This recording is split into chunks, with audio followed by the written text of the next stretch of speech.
welcome back to my channel. God bless you in Jesus' name.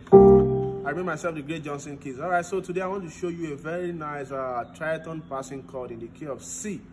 And we're going to be using this song, Holy, Holy, Holy. That song, right? You know the rest part of the song. So what's a tritone? That's, there are too many definitions. There are so many ways you can actually define a tritone, but today I'll just give you, that's the third and the flattened seventh in any given, dominant seventh chord. So if you have a dominant seventh chord, a dominant seventh chord consists of your, in the key of C, you have your 1, your third, your fifth, and then your flattened seventh. So take out the third and the flattened seventh, you have a tritone, right? Right, that's it, right? So that's right.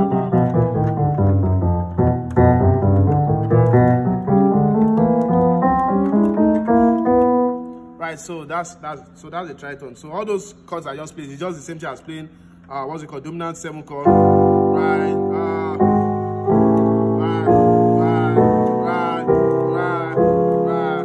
Right. No, that's a minor seventh chord. Right, dominant seventh chord. So that's it. So the third and the flattened seventh, take them out. You have a tritone, and then of course there's also the part of tone, 3 tones, tritones, right? So anyhow, so now we're gonna be in the key of C. So the song naturally goes holy, holy, holy, 5 more, Lord. You're not getting that place. So how can you actually beautify this? Your holy, holy, holy. Instead of just playing 1, 2, 3. Maybe you are even this player that has not ever, you've never touched the black keys before, and you're like, oh, in the key of C, how do you do that? Now I'm going to show you that today. All right, so we have a right. So if you're going to 2, there's this theory part of, you can actually, if you're looking for a passing chord from 1, you want to go to 2. There's a neighbor you can actually branch that like a passing chord. So that's what your 6. You can actually go do 1, 6, then to 2. So we have a right. So now there's a reason why I said that. That's because the tritone you are going to be using is actually from that 6 guy, right? Which is, let's look at the 6. What's our 6 in the key of C? That's A, right? So let's build a dominant 7 chord on A and check out the third and the flattened 7th and see what's going on here. So we have a A, we have a C sharp, we have a E, we have a G, right? So pick out the third and the flattened 7th. This is the third guy, noted, marked. The 7th guy, that's flattened 7th, and we have the tritone that we're going to use for the day. So you're going to do something like holy, holy.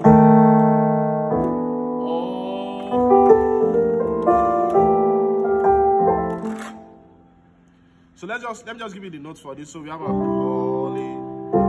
So we have the tritone for A, which is a C sharp and G, and then you just hold your F major, F triad. Maybe most times we use the second inversion, F triad, first inversion, second inversion. So most times they just sound good together. You can do this also. Then to your 2 chord. So your 2, you do your D minor on your left, and then your C major on your right. So 1 tritone, then the next tritone, that's a E flat and A. So your G, so you hold your G on this tritone, this guy. Then I'm going to just blow away the melody line at this point in time. So I gave you the warning before doing this. So right, so that's your 3. So this is a complete rootless.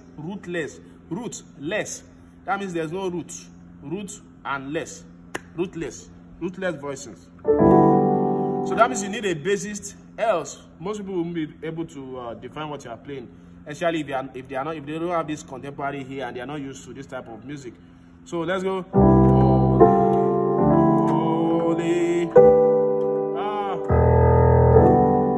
So you need a bassist to hold this. So this is happening on 3, but it's without roots. Okay. So on the left you have a D, F sharp, G, and B.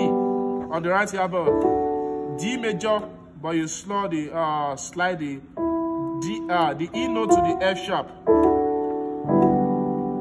Then you do your 5, 1, 4. So you can always do that anytime you have to move from 1, 2, 3, right? You can always do that. But make sure you do this in a in an audience where there are people with contemporary ears, or you have a bassist. Yeah, most times make sure you have a bassist. Else, they might actually come to stone you on the keyboard or chase you away and put one boy there that will just give them the charge. You know, you get what I'm saying? So I gave you the clause already. This is very good, but know when to use it. That's just the whole point. God bless you. See you in the next video. Bye. Thank you.